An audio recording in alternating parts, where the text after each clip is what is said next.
Remember in yesterday's video when I said I was about to spice things up and come back with some proof and evidence to back up this conspiracy that Activision somehow has an algorithm that benefits the whitelisted creators? Well, we've got some footage for you today, so let's crack on with the video.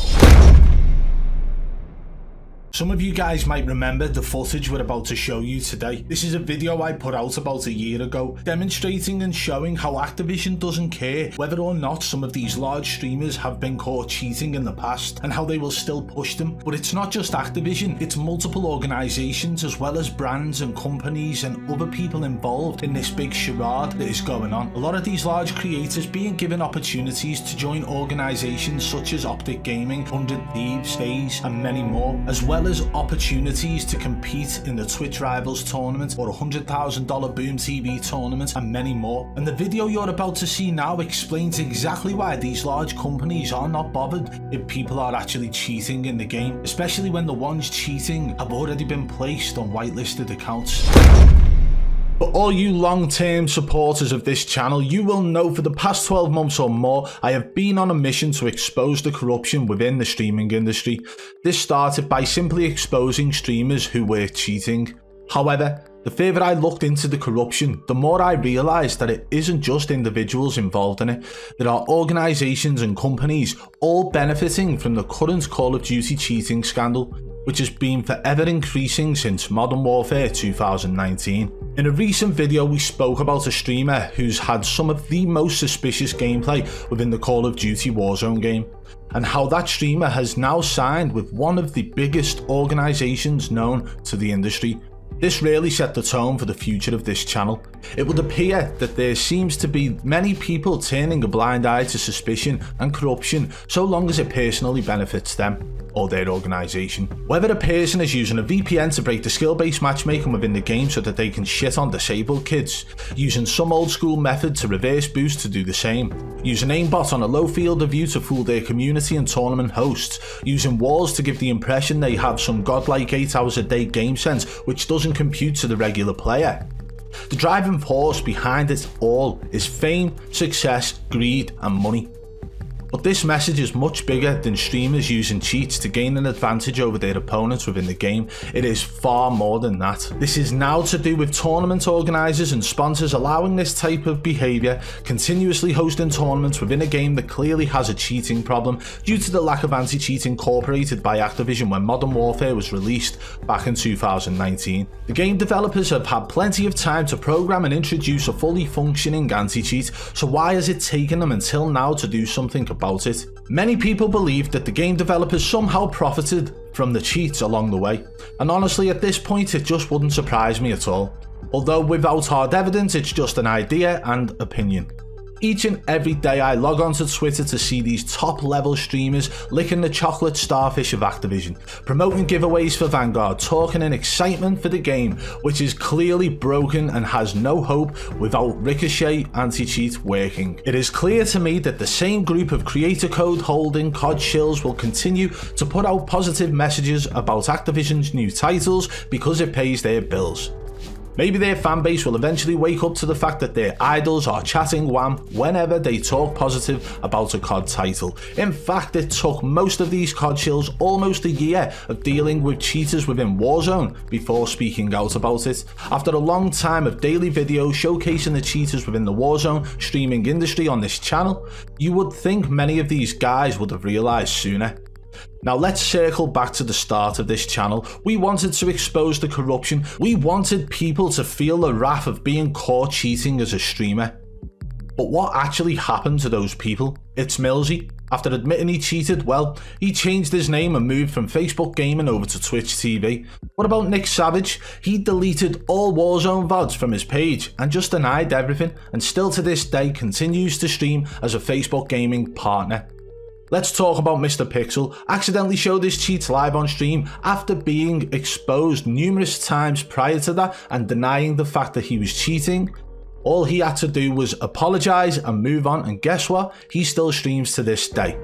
There are far too many examples of streamers caught using cheats with no real repercussions for their actions, and what you've got to remember is people easily forget. So if streamers are changing their name, this allows them to continue doing what they were doing under a different alias on a different platform and getting away with it. And like we mentioned about people forgetting the past, who remembers when Aiden was banned on his Smurf account for exploiting?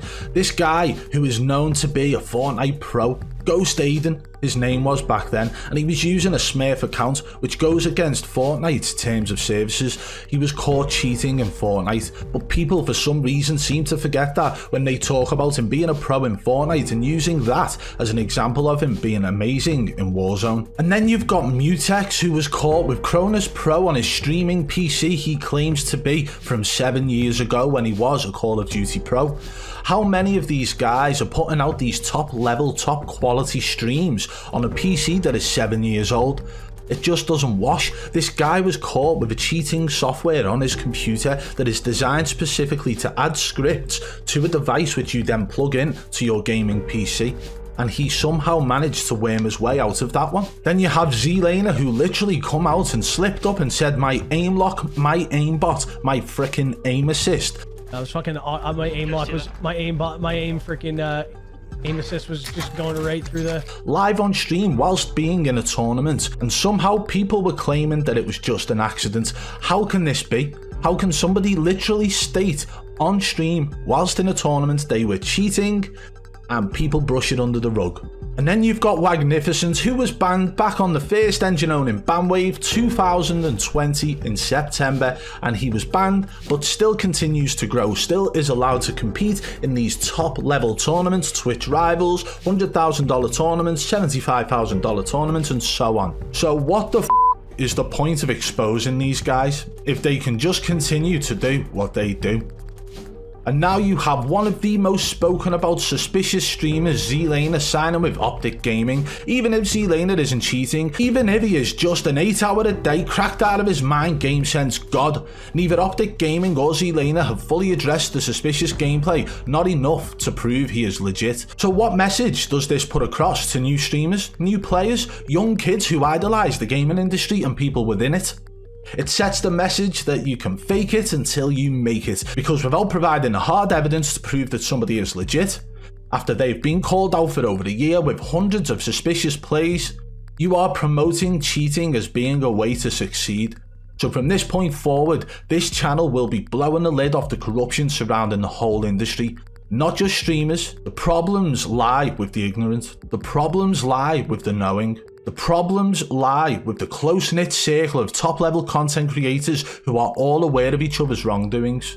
The problems lie with the game developers. The problems lie with the sponsors for these tournaments. The problems lie with the tournament organizations. And every single one of them just mentioned fits under the first category of ignorant. With the cheating scandal that has gone on since Modern Warfare 2019, how can these people still be putting hundreds of thousands of dollars into tournaments on a weekly basis for streamers to potentially enter and use cheats and win hundreds of thousands of dollars from them? It has definitely been known to happen in the past, especially in the Twitch Rivals tournaments. Many people have been called out and been found out to be cheating within those tournaments. Like we mentioned, the lid is about to get blown off the whole industry. Now remember, this is something that I'd put out a year ago. Things have changed slightly. Whether or not the COD partners are still a thing, whether or not that COD creator code thing is still happening, we don't know. But we're going to start uncovering what's going on now, what companies are involved, what brands know what's going on, what talent agencies are involved, and much more. And the main point of this, why Activision isn't doing a single thing about it. In fact, why are they supporting the streamers who are up to no good? Hopefully we manage to get to the bottom of it, but know this, there is a protected bracket, and it ain't the ones with a 0.2 KD, it's the ones at the tip of the top, the ones who are literally rage hacking live on stream, the ones who are soft cheating live on stream, the ones who are earning hundreds of thousands of dollars every year whilst live streaming Warzone. Why did they get that preferential treatment? And we're going to uncover so much more. So if you do enjoy this style video, guys, smash that thumbs up for me. If you're new around this channel, smash that subscribe button,